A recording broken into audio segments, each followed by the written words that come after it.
പ്രതിപക്ഷ പ്രതിഷേധത്തിനിടയിൽ ലോക്സഭയിൽ വനിതാ സംവരണ ഭേദഗതി ബിൽ അവതരിപ്പിച്ച് കേന്ദ്ര സർക്കാർ. ചരിത്ര നിമിഷമെന്നും സ്ത്രീകളുടെ അവകാശങ്ങൾക്ക് വേണ്ടിയാണ് മോദി സർക്കാർ പ്രവർത്തിക്കുന്നതെന്നും ബിൽ അവതരിപ്പിച്ച കേന്ദ്ര നിയമമന്ത്രി അർജുൻ റാം മേഘ്വാൾ പറഞ്ഞു. धन्यवाद अध्यक्ष महोदय।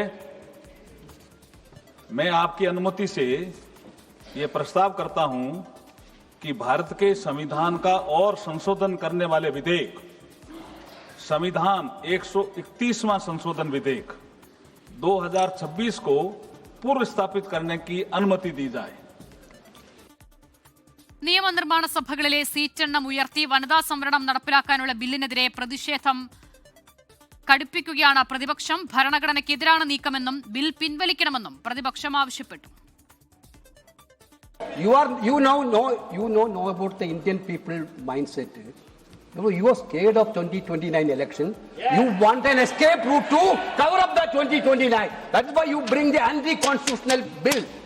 Therefore, I think the minister has to withdraw this bill, sir. This is the minister has to withdraw the bill. ബില്ലിന്മേൽ ലോക്സഭയിൽ ചർച്ച പുരോഗമിക്കുകയാണ്. ഇന്നും നാളെയുമായി 12 മണിക്കൂറാണ് ചർച്ച. പ്രധാനമന്ത്രി ചർച്ചയിൽ പങ്കെടുത്ത് സംസാരിക്കും. നാളെ ഉച്ചതിരിഞ്ഞ് 4 മണിക്കാണ് ബില്ലിന്മേൽ വോട്ടെടുപ്പ് നടക്കുക. PR അരവിന്ദ് ഡൽഹിയിൽ നിന്നും വിവരങ്ങൾ നൽകാനായി ചേരുകയാണ്.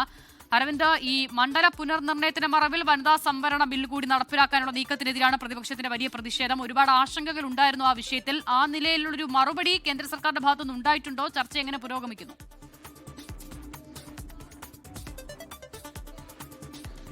അസിത, വനിതാ സംവരണ ഭേദഗതി ബില്ലടക്കം 3 ബില്ലിലാണ് ഇപ്പോൾ ചർച്ച പുരോഗമിച്ചുകൊണ്ടിരിക്കുകയാണ്. എല്ലാ ബില്ലും പ്രത്യേകം ചർച്ചയ്ക്കെടുക്കണമെന്ന് പ്രതിപക്ഷം ആവശ്യപ്പെട്ടിരുന്നെങ്കിലും അതിന് കേന്ദ്രം തയ്യാറായതില്ല. 3 ബില്ലുകളും ഒരുമിച്ച് ചർച്ച ചെയ്യാം. അതോടൊപ്പം തന്നെ വോട്ടെടുപ്പ് പ്രത്യേകം എന്നതാണ് ഇത്തരം ഇപ്പോൾ തീരുമാനിച്ചിരിക്കുന്നത്. 12 മണിക്കൂറാണ് ചർച്ചയ്ക്ക് വേണ്ടി കേന്ദ്രം ആ സമയം അനുവദിച്ചിരിക്കുന്നത്. പക്ഷേ കൂടുതൽ സമയം എന്തായാലും ഈ ബില്ലുമായി ബന്ധപ്പെട്ട ചർച്ചകൾക്ക് നടക്കും. 15 മുതൽ 18 മണിക്കൂർ വരെ ചർച്ച നടക്കുമെന്നതാണ് സ്പീക്കർ ഇപ്പോൾ വ്യക്തമാക്കിയിരിക്കുന്നത്. ഇപ്പോൾ ആദ്യം ഈ ബില്ലിൽ അവതരിപ്പിച്ചുകൊണ്ട് സംസാരിച്ചത് കേന്ദ്ര നിയമമന്ത്രി അർജുൻ റാം മേഘ്വാളാണ്. അദ്ദേഹം ഇത് ചരിത്രപരമായ ഒരു ബില്ലാണെന്നും നരേന്ദ്രമോദി സർക്കാർ സ്ത്രീകളുടെ ശാക്തീകരണത്തിന് വേണ്ടി നിരവധി പദ്ധതികൾ നടപ്പിലാക്കിയെന്നുള്ള കാര്യങ്ങൾ ചൂണ്ടിക്കാണിച്ചിരുന്നു. ഇതിന് പിന്നാലെ സംസാരിച്ചത് കോൺഗ്രസ് നേതാവായ ഗൗരവ് ഗൊഗോയിയാണ്. കൃത്യമായ വിമർശനം ആ ഗൗരവ് ഗൊഗോയുടെ ഭാഗത്തു നിന്നുണ്ടായി. വനിതാ സംവരണമല്ല, മറിച്ച് വനിതാ സംവരണത്തിന്റെ പേരിൽ മണ്ഡല പുനർനിർണയം നടത്തുകയും തെരഞ്ഞെടുപ്പുകളെ ലക്ഷ്യം വെച്ചുകൊണ്ടുള്ള നീക്കമാണ് BJPയുടെ ഭാഗത്തു നിന്നുണ്ടാകുകയാണെന്നും ആ ഗൗരവ് ഗൊഗോയ് വിമർശനം ഉയർത്തി. ഇതുകൂടാതെ തന്നെ നേരത്തെ 2023 വനിതാ സംവരണം നടപ്പിലാക്കിയ രീതിയിൽ, കാരണം 543 ലോക്സഭാ അംഗങ്ങളുണ്ട്,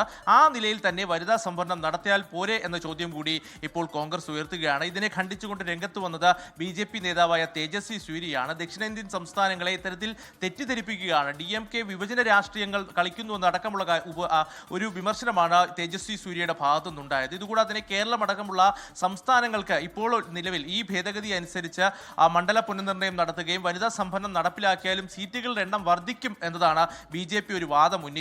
50% സീറ്റുകളുടെ വർധനയാണ് കേന്ദ്ര സർക്കാർ ഇപ്പോൾ ഈ ഭേദഗതിയിലൂടെ ഉന്നയിക്കുന്നതെന്നും തേജസ്വി സൂര്യ ചൂണ്ടിക്കാണിച്ചു. പക്ഷേ ശക്തമായ എതിർപ്പ് ഉന്നയിക്കുവാൻ തന്നെയാണ് പ്രതിപക്ഷം തീരുമാനിച്ചിരിക്കുന്നത്. ഈ 3 ബില്ലുകളെയും എതിർത്ത് വോട്ട് ചെയ്യുമെന്ന് പ്രതിപക്ഷം വ്യക്തമാക്കിയിട്ടുണ്ട്. നാളെ വൈകുന്നേരം 4 മണിക്കാണ് ബില്ലുമായി ബന്ധപ്പെട്ട വോട്ടെടുപ്പ് നടക്കുക. അല്പസമയത്തിനകം തന്നെ പ്രധാനമന്ത്രി നരേന്ദ്രമോദി ബില്ലിലെ അഭിസംബോധന ചെയ്ത് സംസാരിക്കുന്നുണ്ട്. ഒരുപക്ഷെ പ്രതിപക്ഷത്തിന് അടക്കം കടുത്ത വിമർശനം പ്രധാനമന്ത്രിയുടെ ഭാഗത്തുനിന്നുണ്ടാകുമെന്ന കാര്യത്തിൽ സംശയമില്ല. നേരത്തെ അരവിന്ദാണ് വിവരങ്ങൾ നൽകിയത്. ബില്ലിന്മേൽ ഇപ്പോൾ ലോക്സഭയിൽ ചർച്ച പുരോഗമിക്കുകയാണ്. പ്രധാനമന്ത്രി അല്പസമയത്തിനകം തന്നെ സംസാരിക്കും.